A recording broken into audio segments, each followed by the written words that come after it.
আসসালামু আলাইকুম। ঈদ মুবারক। শিলাস ডায়েরির আরেকটি নতুন ব্লগে আপনাদের সবাইকে ওয়েলকাম করছি। কেমন আছেন সবাই? আশা করি সবাই ভালো আছেন। আমরাও আল্লাহর রহমতে বেশ ভালো আছি। ঈদের চাঁদ দেখা গিয়েছে আর সেই আনন্দে আমরা সবাই আত্মহারা। বাচ্চা কাচ্চা সবাই মিলে আমরা অনেক দিন পরে ঈদের চাঁদ দেখছি। বেশ অনেক বছর ধরেই আসলে ঈদের চাঁদ দেখা হয় না। তো আজকে ভাবলাম যে এই সুযোগটা মিস করব না, সবাই মিলেই দেখব। বাচ্চারাও একটু দেখবে, তাদের কাছেও একটা অন্যরকম অভিজ্ঞতা হবে, অন্যরকম ভালো লাগা কাজ করবে। আর চাঁদ দেখার পর তো শুরু হয়ে যায় আতশবাজির খেলা। বাচ্চারা মিলে বিভিন্ন রকমের আতশবাজি ফুটাচ্ছিল, এনজয় করছিল। আর সেই সাথে আমি তো ঘরে কাজকর্ম রেখে বারবার চলে আসছিলাম, বারবার তাদের সঙ্গে জয়েন হচ্ছিলাম। একটা ফুটাচ্ছে, একটা করে দেখছি, আবার দৌড় দিয়ে বাসায় যাচ্ছি রান্নাবান্নার কাজে। সব ডেজার্ট আইটেমগুলো তৈরি করছিলাম আর তারাও একটু পরপরই ডাকছিল, কাকি এটা এখন ফুটাবো, এটা এখন জ্বালাবো, তো তাড়াতাড়ি আসেন তাড়াতাড়ি আসেন। তারাও আমাকে রেখে আসলে এগুলো ফুটায়নি বা জ্বালায়নি। তো তাদের সঙ্গে আমি একদম বাচ্চাই হয়ে গিয়েছিলাম, মিলেমিশে একাকার হয়ে গিয়েছিলাম। খুবই মজা লাগছিল। এখানে সিফাত, ফারনাজের বিভিন্ন কাজিনগুলো সবাই মিলে একসঙ্গে খুবই এনজয় করছিলাম অনেক দিন পরে। তো আপনাদের সবার ঈদ কেমন কেটেছে এবং কে কোথায় ঈদ করেছেন আমাকে প্লিজ কমেন্টে জানাবেন। আর ঈদের সালামি কে কত পেয়েছেন সেটাও কিন্তু অবশ্যই জানাবেন। আমার কাছে এগুলো জানতে খুবই ভালো লাগে, যে কোথায় কোন জেলা থেকে দেখছেন সেটাও জানাবেন প্লিজ। তাহলে খুবই ভালো লাগে আসলে এগুলো আমার জানতে সবার কাছ থেকে। তো বাচ্চাদের আনন্দ দেখে না খুবই ভালো লাগছিল। সবাই এক একটা আতশবাজি নিয়ে ব্যস্ত ছিল। তো আসলে এই সময়গুলোই না খুবই ভালো লাগে, সবারই কাছে ভালো লাগে। আই থিঙ্ক এই দিনটার জন্য তো সারাটা বছর অপেক্ষা করে থাকি, পুরো রমজান মাসটা অপেক্ষা করে থাকি।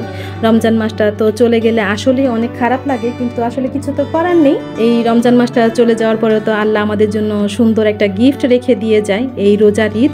তো সেটাই আমরা সবাই সেলিব্রেশন করি। তো এই তো আমাদের সব আতশবাজি দেখা হচ্ছে, এরপরে আমরা মেহেদি দিব, মেহেদি পর্ব চলবে। সবাই এক একজন এক একভাবে মেহেদি দিবে। আসলে এটাও একটা মজা লাগে যে কারটা কীরকম হচ্ছে ডিজাইন, কারটা কত সুন্দর হচ্ছে ডিজাইন। তো আসলে মজা লাগে। তো আপনারাও এনজয় করেন আমার সঙ্গে এই সব আতশবাজি এবং মেহেদির ডিজাইনগুলো।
তো এই তো সব কিছু এনজয় করতে করতে বাসায় চলে এসেছি। এটা ছিল আমার হালকা পাতলা ডেকোরেশন, ঈদ উপলক্ষে ঈদের ডেকোরেশন। এরপরে তো চলছে মেহেদি দেওয়ার পালা। আমার মনে হয় আজকের এই ছোট ব্লগটি আপনাদের সবার কাছেই ভালো লাগবে, কারণ ঈদের চাঁদ রাত হিসেবেই এই স্পেশাল ব্লগটি দিচ্ছি। এটাতে কোনো রেসিপি অ্যাড করছি না এজন্যই। তো আমার মনে হয় সবার কাছেই ভালো লাগবে। আর সবাই কিরকম ভাবে চাঁদ রাত উদযাপন করলেন সেটা কিন্তু অবশ্যই জানাবেন। আর আমার ব্লগটি কেমন লাগছে সেটাও জানাবেন। আর আমার ব্লগগুলো যদি ভালো লেগে থাকে তাহলে please like, comment, share and subscribe করতে কিন্তু একদম ভুলবেন না।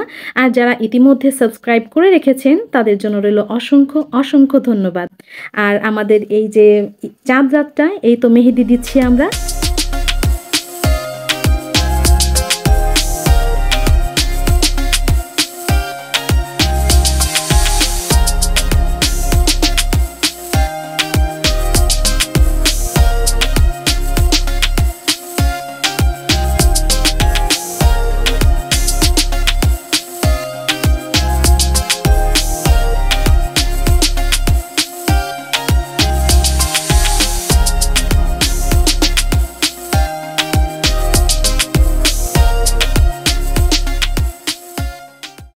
আজকের ভিডিওটি ছিল এতটুকুই। আশা করি সবার কাছে ভালো লেগেছে। আর যদি কোনো ভুল ত্রুটি থেকে থাকে তাহলে প্লিজ ক্ষমা সুন্দর দৃষ্টিতে দেখবেন। তো সবাই ভালো থাকবেন, সবাই সুস্থ থাকবেন। আল্লাহ হাফেজ। আসসালামু আলাইকুম।